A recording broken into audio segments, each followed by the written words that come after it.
Welcome in our peeps. Today we are doing a Pablo Picasso. We got Picasso step-by-step portrait drawing. We're a little bit animated version. I got my book of Picasso here to kind of give us some inspiration. So we'll start out with his portrait face. I will start out probably in the middle, right about hand size in here. I will start with that line that goes for his jawline or his chin, up from one side to the other, and then kind of goes a little bit kind of wiggly on the side, and then goes all the way across. His kind of bald head on the top, definitely a recognizable feature of his. And we're gonna put a little, make that a little bit darker so you can see.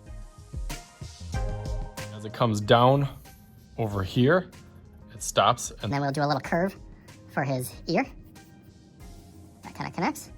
And then the back of his neck, and then that kind of shoots right over one here. Side of his shoulders, and then the other side kind of goes opposite, and that'll be connected with a kind of shirt piece. So once you get kind of that chin jawline, that kind of goes up and then over, ear, neck, and then shoulders out to the side. I'll make that a little bit darker so you can see it.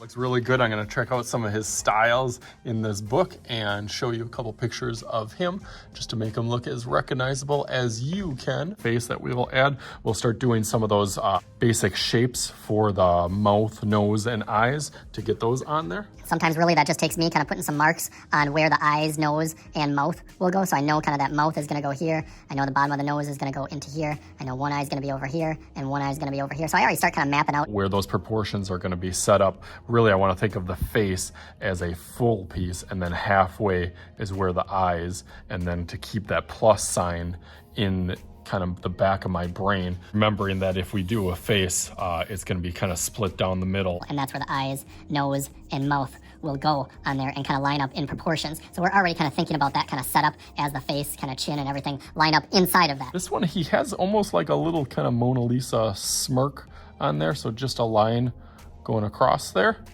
Can arch up a little bit on one side. And then I'm going to put that little kind of dot on the bottom of the nose, and then do my parentheses on either side of that. Round it out. And then as I do one, the top part usually goes right into that kind of eye socket. So this one will kind of stretch over there and then goes off over here. And then this one also will have some of that in this side. Right in those, kind of starts where the eyes will go up and over, similar to like a football shape. And then those usually have a little bit more round on this side. And then they go to a point on the outside. Usually that top goes a little bit further out than the bottom. So that bottom part I can kind of stretch in a little bit, and then finish that kind of football shape on here. In the middle is usually how we do it, but he's kind of tilted off to the side a little bit, so we want him kind of looking back this direction. So I'm going to put that pupil on the left side over here. And a little bit off center, even on this side, a little bit. And I'll color that in just lightly with pencil, but I do want to leave a little white part in the middle, and the rest will be kind of colored in. So same thing over here, I'll put a little white spot in there, and then the rest will be colored in. As soon as you do that, it kind of gives the person a little bit of life. He's looking a little bit younger now because he doesn't have so many wrinkles. So I will definitely be adding some of those. As for the mouth, usually it's an M, but a really kind of stretched out M. And this one is really, really thin. As it goes down here, keeps it really, really tight on a point in here. And then that bottom curves also really, really thin up to a point. Got a little bit of a line or kind of some wrinkles under there. And then that nose or nostril part kind of curves up and then back around. This one also curves up and back around. Top of the eye has that eyelid. Just trying to point out all those little features to make it look a little bit more realistic on each of those. Yep, this one comes really, really tight in there and follows back down around.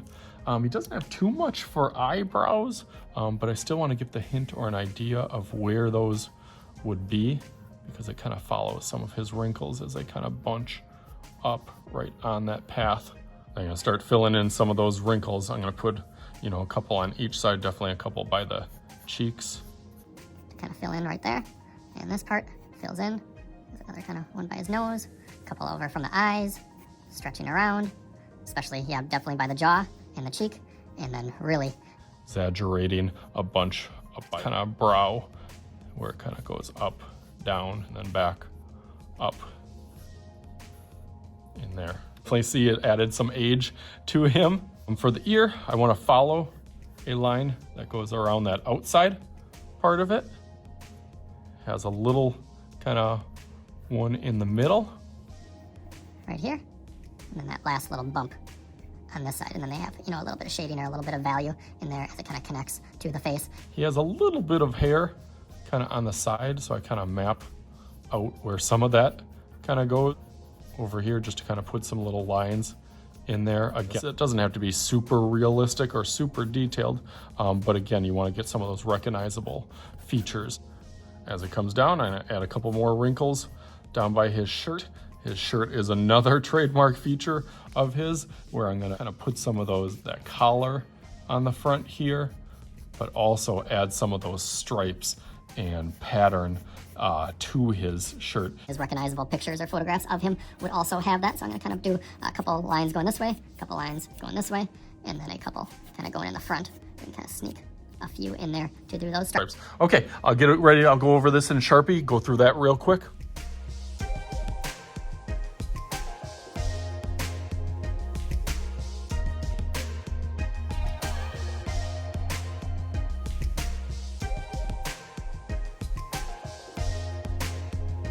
All right, so there we go. I went over it with Sharpie and it looks okay. This is one of those I haven't done this in a while where it doesn't, you know, hasn't turned out the way that I wanted it to. I got my little image or idea, inspiration over here that I was kind of going off. And I feel like I almost put too many wrinkles on his face on here, where now he's kind of starting to look like Freddy Krueger. So I went over my practice one that I had done before with Sharpie and put kind of less wrinkles on there. So I think I'm gonna do two different ones on here. You can kind of see the difference between them, and just know that as you do art, sometimes it takes a few more times. This is my first time doing Picasso as a portrait with a kind of simpler kind of twist on it.